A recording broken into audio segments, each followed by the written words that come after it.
me get rid of that. That's no good. All right. And so I found an online Unix tutorial to follow, which seemed to be the best to me. I cannot find any interactive Unix tutorial that's worth anything on the web. The Code Academy one is broken and crashes halfway through. Do you like Code Academy in general? Yeah, for like Python it's good. Really? And but the Unix command line tutorial is no good.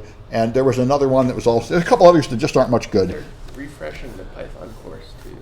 Oh, well, it was not bad the way it was, but maybe they're going to make it better. So anyway, I just thought, in case people are not good at your Unix, let me just make sure we covered the basics. So one problem with all command line commands, see, if you use a mouse, you open your files, and you've got, you can see what you're doing. This was the great advantage of GUIs, but before this you were in the command line, and so the pattern of activity is you have to do ls after every command, because you can't even see what's going on. So you have to do ls to see what files you have, and you have to often do pwd to see where you are. And this is something a lot of my students have trouble with the command line, because they grew up in the days of mice, and you can see where you are, and they forgot. I think I learned this from a game called Zork. You have to know where you are. I'm in this, and I go down, now I'm there, now I'm there. I have to go up 2 and over 1, and that's a weird thing that I forgot you had to learn. Yeah? Well, first, Zork was really annoying because the paths weren't on a grid. It was like, go north, and you've gone on a curve. Oh, I didn't know that. Okay. Really irritating. Yeah. Like, you're on west of house, you go north, you're now north of house, which is, you're not north of west of house. Anyway. But one of the things I found was adding a function to the bash profile so that every time instead of doing cd or ls, you just do go, or like you name a function called go that does cd and ls, which is so helpful. Yeah, that's good. Anyway, You might do -a to your dot files. Right. So if you do an ls, you see just the names of the current files and folders, and you can't even tell them apart. So it's a whole lot better to do ls minus l, which tells you a D if it's a directory and a dash if it isn't, and here's the permissions, and then it shows you how big it is and the date and the name of it. And then you can do ls minus al, and that gives you the hidden files in Unix. The dots are hidden files that you're not supposed to mess with, and just like in Windows, dot is the current directory and dot dot is the parent directory, and that's what ties together the directory tree. Good. All right, so anyway, that's important. And you make directories with mkdir the same way you do it in Windows. You change directories with cd the same way you do in Windows. And I think that's it for this stuff. One thing about Unix is Unix starts with a slash as the root of the whole system. You don't start with a drive letter like A, B, or C like you do in Windows, because it's intended for servers where you don't know what the hardware is and you don't care. Whereas in Windows, it's intended for desktops, so it makes a big difference whether it's the floppy or the USB or the hard drive. And all right. Anyway, another thing that confuses a lot of students is path names. Tilde is your home directory. You can have 2 kinds of paths, and I see a lot of students in doing CTFs and other command line things get confused about this. So if I want to know where I am user Sam Bowne. I can also call that tilde. And if I do cd to temp, there is no temp because it's not a subdirectory of my current directory. If you don't start the path with slash, it's not an absolute path, it's a relative path compared to where you are. There is a directory called /temp, and that I can get into. So that's important to know. If it doesn't start with a slash, and in Windows if it doesn't start with a drive letter or a backslash, then it's a relative path, it'll try to get there from where you are. This is what goes wrong with links on my web page fairly often, because I'll put in an HTML that says ahref equals yahoo.com. And if I do that, it will try to find a location, samsclass.info/yahoo.com, because it's a relative URL. You have to put HTTP in front of it if you want to go to the internet site at another domain. Anyway, all right. So I think that's enough of that. Actually, it won't take long. You copy files to CP. Because Unix is logical, unlike Windows, let me interrupt you guys because it's hard to continue with you constantly chattering there. You can step out if you want to have a discussion. Anyway, in Windows, you have many multiple commands, repetitive commands that do the same thing. In Linux, there is no rename command. It's move, because move is the same thing as rename. And that's the way Unix people are. They're mathematicians, so they make things logical. So you have rm remove and rmdir. You can't remove a directory if it has files in it. You have to do rm minus f, I think, to force it. Minus r? Recursive. RF, right, yeah. All right, anyway, all right, cat, in principle, can combine 2 files together, but most people use it just to print the contents of one file. Less prints things one screen at a time. and head prints just the start of a file or the tail of a file, which is very useful when you have a huge file. Like it's supposed to be 1 million passwords or something. You do the head and the tail just to see if it looks right. And searching is a big deal. You can search inside less. Let me get a big file. Let's see what I have here.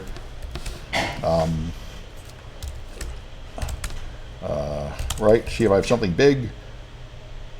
I have something called a profile. Let's see what that is. Head, profile. Okay, there's the start of it. Oh, this is probably my hardware profile, which is really huge. So there's the head and there's the tail. If you do less profile, then you can go up and down with the up and down arrows, and you can hit space to go down by a page, and I think Control Y to go up. Yeah, Control V. Just B. B. Yeah, B to go back, and then you can search for things. Slash camera. So that's kind of cute. But what's better is to get into a text editor like Nano usually, and but grep is your friend. General Regular Expression Parser. You grep this string inside that file. One thing that for some reason people get into the habit of doing is doing a cat profile, pipe it to grep for camera, and that will print out the lines that contain camera. I understand why you do that, because every single time I seem to have to go to the manual page because I can never remember where the file name goes and where there's only 2 choices, but it's grep camera in profile. There's the other way to do it. Anyway, those are fine. And you have word count. Word count minus L tells you how many lines there are. Word count minus C tells you how many characters there are. That is extremely useful if you want to know how many anything there are in a file. And you can do any kind of process. Like if I want to know how many directories there are, I could do ls minus L, and I can see the first character is directory. So I could run that through grep, and I could search for this.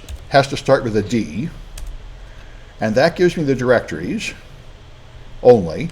And if I want to know how many there are, I'd pipe that to WC minus L, and now I get the number 24. And by the way, if you wanted to do something with all that, you can combine all that. So if I want to echo, if I want to put that in a file, I could echo. Now what they'll teach you in Unix classes is to use these crazy backticks. So if I do that, it will evaluate the quantity between the backticks and then print it out. So that will echo it, and I could put that in a file called foo. What I've learned to do, because I'm using debuggers all the time, and debuggers don't handle the backticks right, is I've learned to do it the old-fashioned way, which is this. Instead of using backticks, you use dollars and put it in quotes. This is easier to print and easier to read, and it also works when you're trying to feed things into a debugger.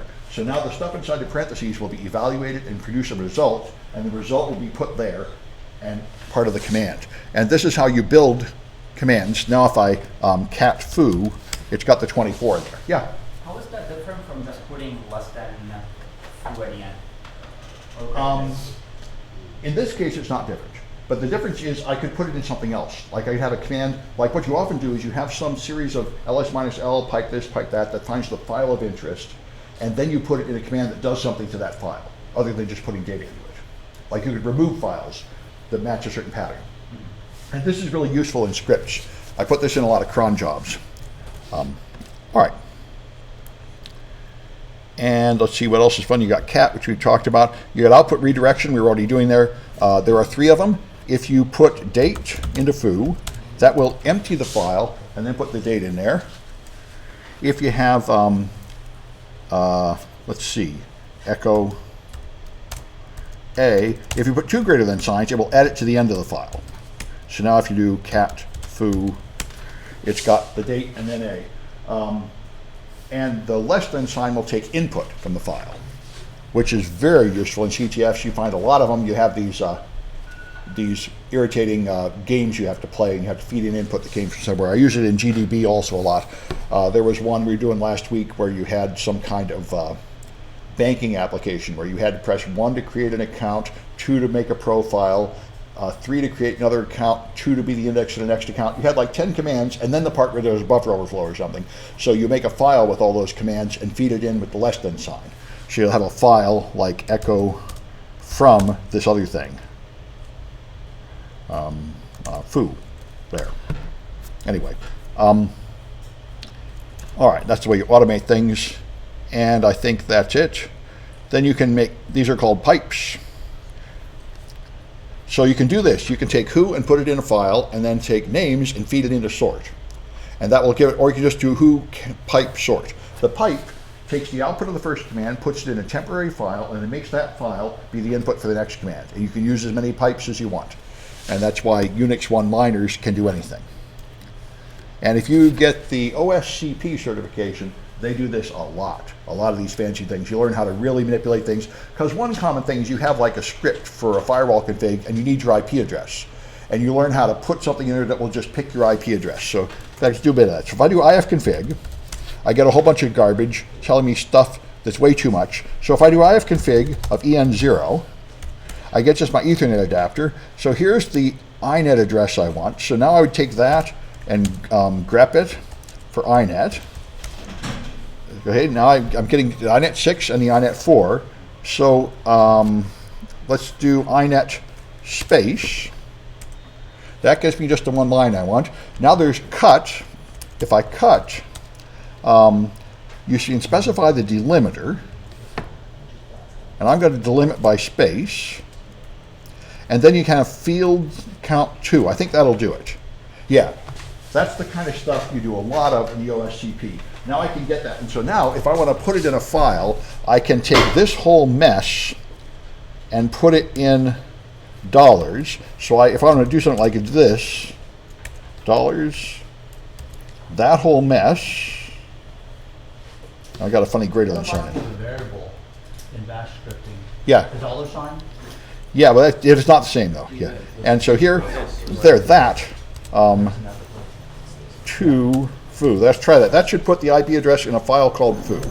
And if I cat foo there, and so you could put this whole mess in where you want to have an IP address, and it'll automatically fill in the IP address. Yeah. Set and off.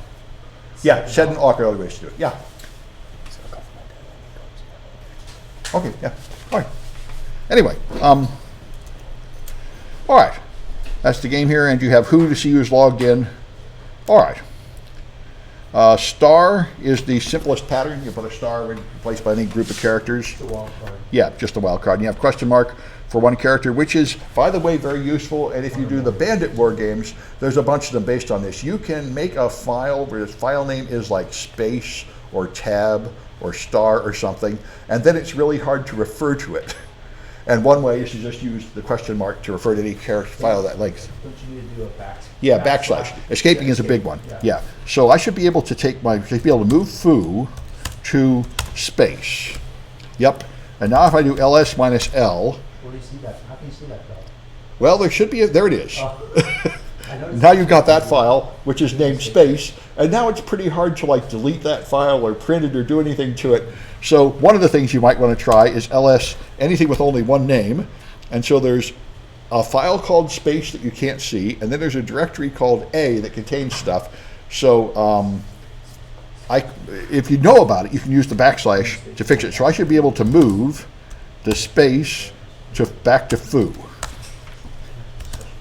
And now I don't have it anymore. But anyway, you can do even more diabolical things. Would you get this, Yeah. is this how-to or this cheat sheet? Yeah, it's at the bottom of the 140 link. I just got it from Google. Okay. Yeah. Anyway, so all right. And there's man, of course, which is almost useless. That gives you like 10 pages about every command. So you only do that if you're really into the depths of it. There's supposed to be an exception called examples at the end that's almost always empty. So I completely ignore this and use Stack Exchange. Stack Exchange is where there are real examples that work, that help. In fact, there are several scripting problems I have. Like every time I'm doing a CTF and I have to process a file line by line, I always go to the same Stack Exchange article and just copy that thing, which I've forgotten again. How to do a file line by line in Python. It's kind of nuts, but that's the way it is. And this apparently is common. I mean, there are jokes about people saying, my script is now secure because for the first time ever, I didn't use Stack Exchange. Everybody else does the same thing. You just go to your Stack Exchange articles and copy and paste, make a few modifications, and that's your script. Anyway, apropos, I've never found it to use. One thing, though, that I found quite useful is locate. I don't know if it works on the Mac. You don't like using apropos?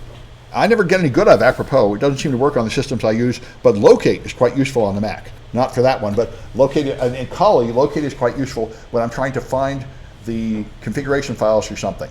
Yeah? just wanted to say that I went to a workshop at B-Sides that Yeah. was organized by Google, and the people who were organizing it were security engineers. They told me that the most voted up post on Stack Overflow Yeah. for how to do SQL from PHP had SQL injection vulnerability. Oh yeah. So Yeah. they told me that the reason that a lot of people had this is because of Stack Overflow. They look for how to use Yeah. SQL with PHP. Yeah. They copied whatever they had, they changed whatever they needed. Yes. SQL injection vulnerability. Yes, and that's code reuse, which is a huge issue. And by the way, the same thing is true if you take any textbook in PHP, or if you take any final exam in PHP, they'll all teach you to do the same stupid thing. And they don't know any better. And when I talk to the teachers, they say, we don't touch security, that's a whole different department. So it is the standard in teaching that if someone teaches you a language, they do not even feel any obligation to mention like the number one most important security problem with that language, because that's a different department. It's a religious issue. I see Yeah. a difference between not mentioning security Yeah. versus teaching. Although they explicitly teach insecure solution practice. as this is how you do it. That's right, that's what they do. That's what you'll get an A in your final exam for doing it the wrong way. And the teacher doesn't know any better. And the teacher doesn't think he should know any better, because that's another department. It's a cultural issue here. Is that the same Yeah. thing with software developers? As long as they get the code out there and it works, Well- doesn't have problems? It depends on the shop. I know, like I say, Netflix came and visited us, and they said they don't want any interns, and they don't want any graduates either. They say we don't even hire anybody that doesn't have 5 years of experience for this reason, because we know the people you're pumping out are idiots that will do everything wrong, and we're tired of it. So we only teach with people that have learned on the job, which is the only place where they learn to do it right. He was slightly more tactful than that, but that's the message, which is bad for colleges, which is that our programs are worthless. We're preparing people to be idiots, not preparing to be good workers. It's a problem with the current system. But Netflix is a service, not a software developer. When software developers develop security in their systems, or they just want to get the product out quickly and worry about the security later, have somebody else worry about it. Managers Yeah. yeah. Yes. get the All product right. out, worry about And when how they make money, and so the heck with the security is somebody else's problem. So we've been through this. Yeah. And of course, there's the permissions. This is the big deal in Linux. If you want to get into a file, you have to get into all the folders above it to get down.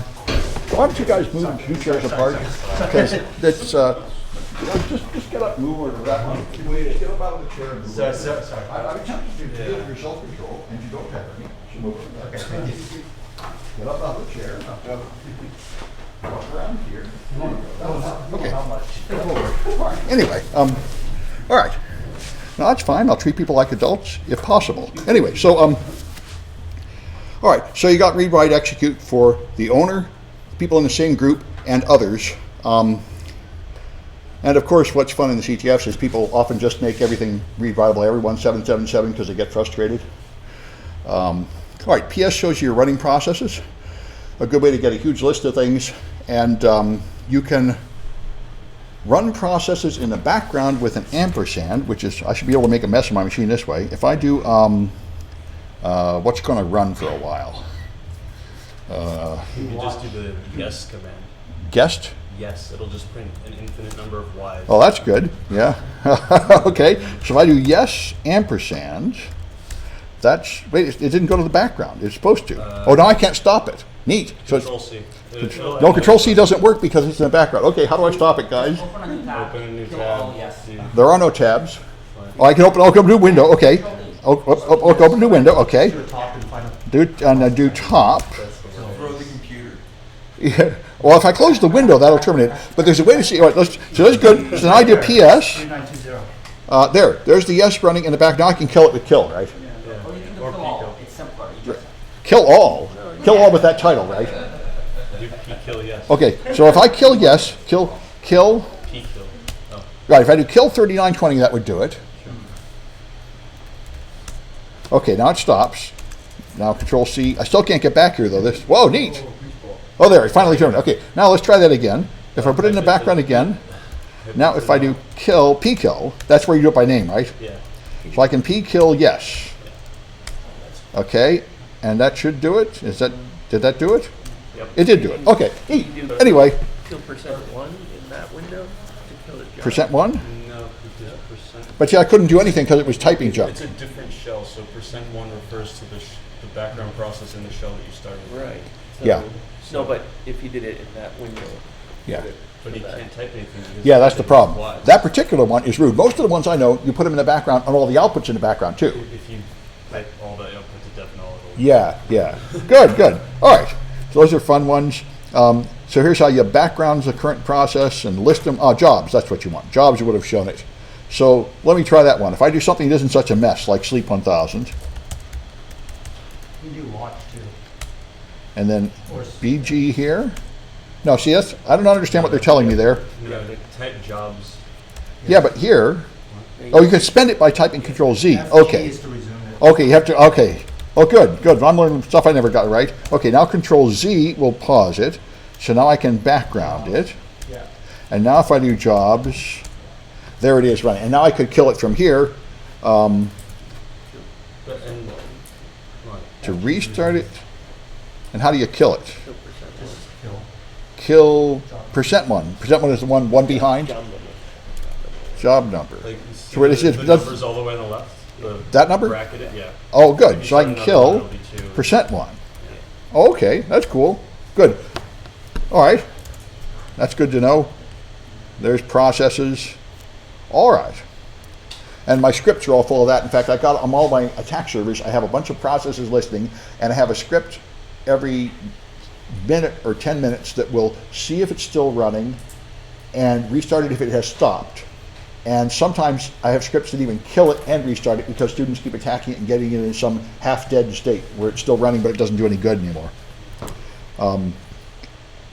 Which is why I want to mention, I don't know if it's in this tutorial, but cron is your friend. Cron, I don't know if you got it on the Mac. We do have, yeah. But cron tab, sudo cron tab -L will list, let's see. Yeah, it's in, right. I don't have one, so I don't know if you can do it on the Mac. Cron tab E, right?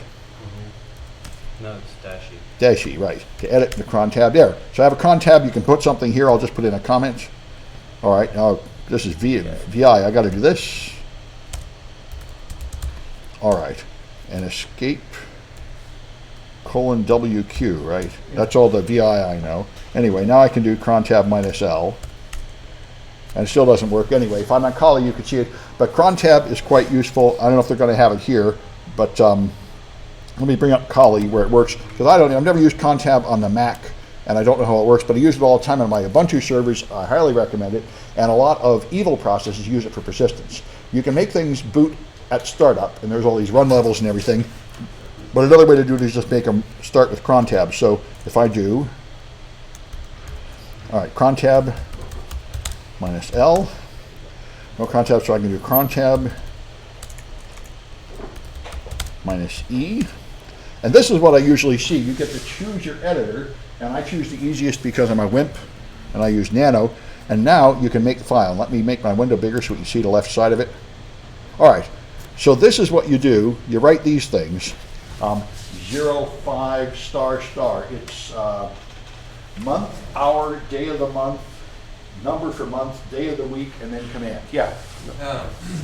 I know I've had problems with figuring that out. There's web generators for if you want to go somewhere, or if you go to this website, you can generate your contact for this. Yeah, that's a good one. The one I always use the same ones pretty much, like /1, the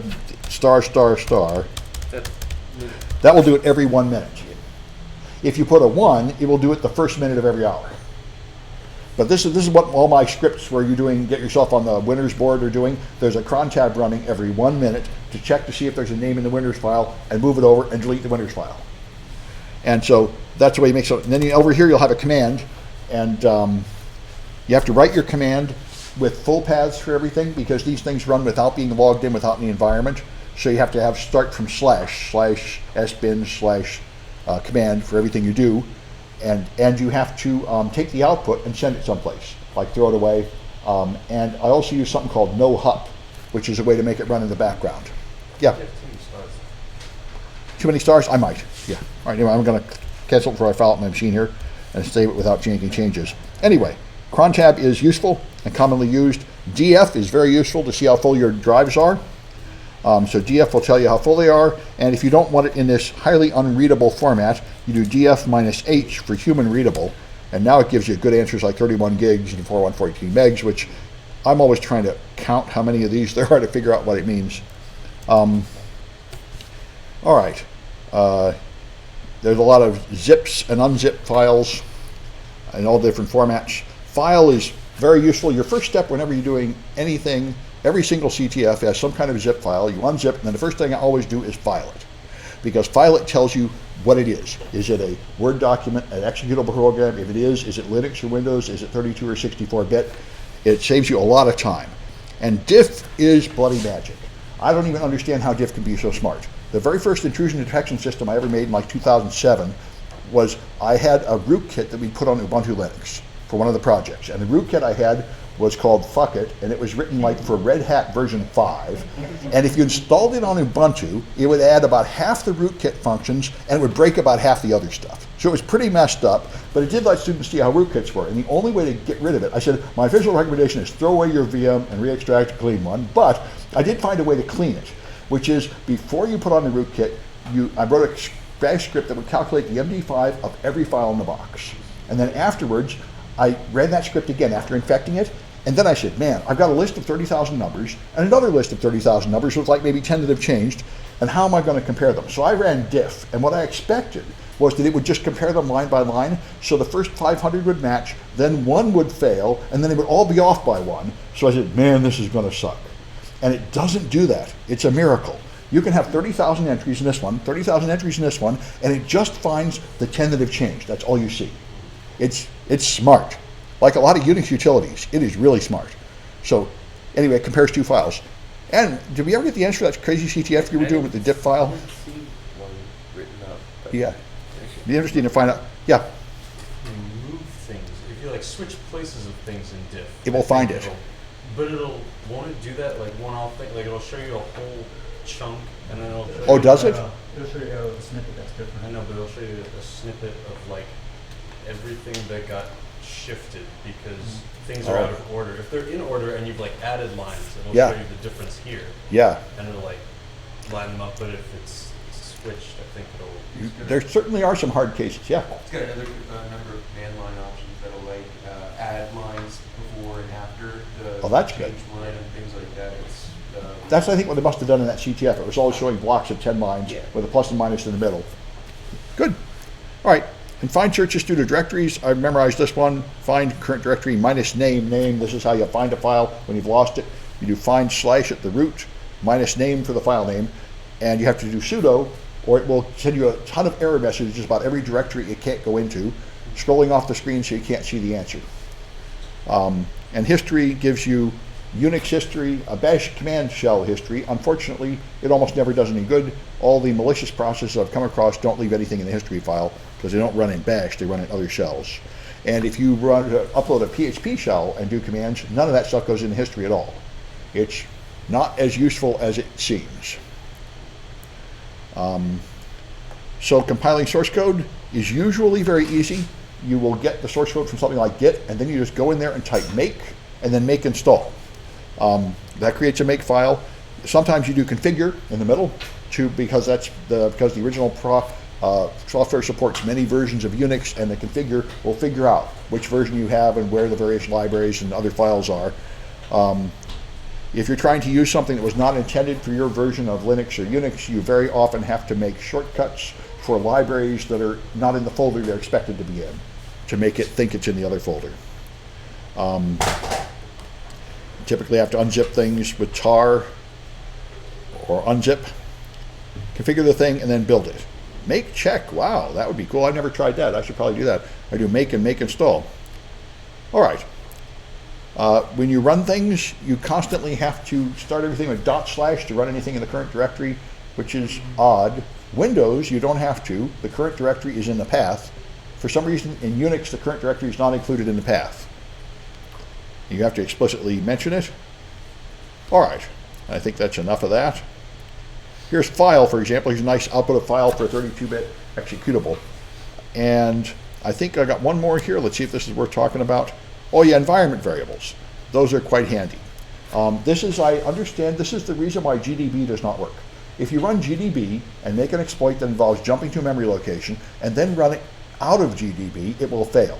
There's up to like 60 bytes of difference in the actual address of things in GDB and outside GDB, and what I have been told is it comes from environment variables, which are not present in the GDB debugger version of executables, but in practice, I know if you make an exploit, you often have to move things by up to 60 bytes when you move out, and it can go either way. But there are environment variables here like the path, which tells it where it's going to hunt for something if you don't give it an explicit path, where it's going to hunt to find things to run them. And you can see them with printenv, and you can set your environment variables. If you use the memory analysis tool, not memorized, but the one from Mandiant, I can't remember, what is it? Huh? Yeah, volatility. If you use volatility, you either have to start every command with about a whole line of junk telling it what version of Windows you have and which file to attack. You can also specify that stuff in environment variables, and that makes the command much shorter. So that's one reason you might use them. Anyway, I don't think that stuff matters so much to us right now. I think that's enough of that. Any other comments? All right, I want to show you this cool CTF stuff, but I have to make a separate recording because this CTF is still in progress. So quit. This is 140. Yeah,